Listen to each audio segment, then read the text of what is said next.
సింగరేణి బొగ్గు గనులు పుట్టినటువంటి ప్రాంతం నాడు బొగ్గు గనులతో కార్మికులతో కళకళలాడి నేడు బొగ్గు గనులు మూసివేతకు గురై వెలవెలబోతున్నటువంటి ప్రాంతం. అవును, అదే భద్రాద్రి కొత్తగూడెం జిల్లా ఇల్లెందు ప్రాంతం. అసలు ఇల్లెందుకు పేరు బొగ్గొట్ట అంటే పేరులోనే బొగ్గొట్ట. 1871లో మొదట బొగ్గు పుట్టింది, బొగ్గును కనుగొన్నది ఈ ఇల్లెందు ప్రాంతంలోనే.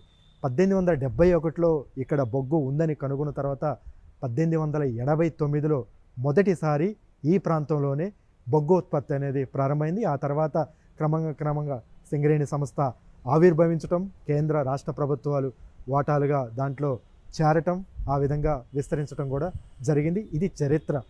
ఇదే ఈ ఇల్లెందు ప్రాంతంలో దాదాపుగా ఒకప్పుడు 28 బొగ్గు గనులు ఉండేవి.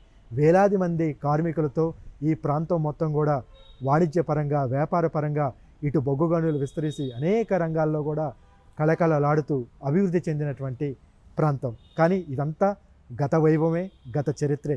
కానీ ఇప్పుడు పరిస్థితి చూస్తే ఆ బొగ్గు గనులు మొత్తం కూడా క్రమక్రమంగా మూసివేస్తూ కార్మికుల సంఖ్య కుదిస్తూ వస్తూ ఈరోజు అసలు బొగ్గు గనులే లేకుండా పోయి వెలవెలపోతున్నటువంటి ప్రాంతంగా ఈరోజు ఇల్లెందు ఉంది. ఈ పరిస్థితిని చూసి స్థానికులు కానీ కార్మిక సంఘాలు కార్మికులు చాలా ఆవేదన వ్యక్తం చేస్తున్నారు. ప్రభుత్వాల దృష్టికి తీసుకువెళుతూనే ఉన్నారు. ప్రభుత్వాలు పరిశీలిస్తాం చూస్తాం అంటుంది. కానీ ఇప్పుడు వరకైతే ఆనాటి వైభవం మళ్ళీ వస్తుందా, అసలు ఈ ప్రాంతం మనుగడే ప్రశ్నార్థకంగా మారింది. ఎక్కడైతే బొగ్గు పుట్టిందో ఆ ప్రాంతం మనుగడే ఈరోజు ప్రశ్నార్థకంగా మారినటువంటి నేపథ్యంలో ఏం చేయాలి, ప్రభుత్వం ఏం చేయబోతుంది, సింగరేణి సంస్థ తీసుకోవాల్సినటువంటి చర్యలు ఏంటి అనేది ఇప్పుడు అనేక ప్రశ్నలు కూడా కార్మికుల ముందు ఇటు స్థానికుల ముందు అనేక ప్రశ్నలు లేవనెత్తుతున్నారు. ముఖ్యంగా 28 బొగ్గన్లు అన్నీ కూడా అండర్ మైన్స్ ఉండేది. దాదాపుగా 15,000 నుంచి 20,000 మంది సింగరేణి కార్మికులు పనిచేస్తూ ఉండేవాళ్ళు. కొన్ని మిలియన్ టన్నుల బొగ్గు ఉత్పత్తి ఇక్కడ జరిగేది. రాష్ట్ర ప్రభుత్వానికి కేంద్ర ప్రభుత్వానికి వేల కోట్ల రెవెన్యూ కూడా ఇక్కడ నుంచి జనరేట్ అయినటువంటి పరిస్థితి. క్రమంగా మైన్స్ మూసివేతకు గురవుతూ కార్మికుల సంఖ్య కూడా చాలామంది ప్రతి ఏడాది రిటైర్డ్ అవటం, లేదా ఇక్కడ ఉన్నటువంటి వారిని వేరే ప్రాంతాలకి బదిలీ చేయటం, ఆ విధంగా కార్మికుల సంఖ్య కూడా పూర్తిగా తగ్గిపోయింది. ఇప్పుడు ఇక్కడ ఓపెన్ కాస్ట్లు కానీ అండర్ మైన్స్ ఏర్పాటు చేసే పరిస్థితి లేకపోయినా ఓపెన్ కాస్ట్లు అయినా ఇక్కడ ప్రారంభించాలి అనేది ముక్త కంఠంతో స్థానికులు కార్మికులు కోరుతున్నారు.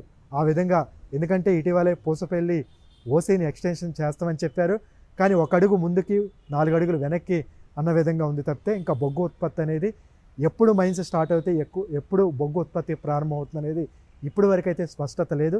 కానీ ఇక్కడ ఉన్న వాళ్ళందరూ కూడా ఈ ప్రాంతం మొత్తం కూడా కోరుకునేది అదే, ఓపెన్ కాస్ట్ వెంటనే ప్రారంభించాలి. బొగ్గు ఉత్పత్తి ప్రారంభమైతే స్థానికులకి కార్మికులకి ఉపాధి ఉద్యోగ అవకాశాలు లభిస్తాయి.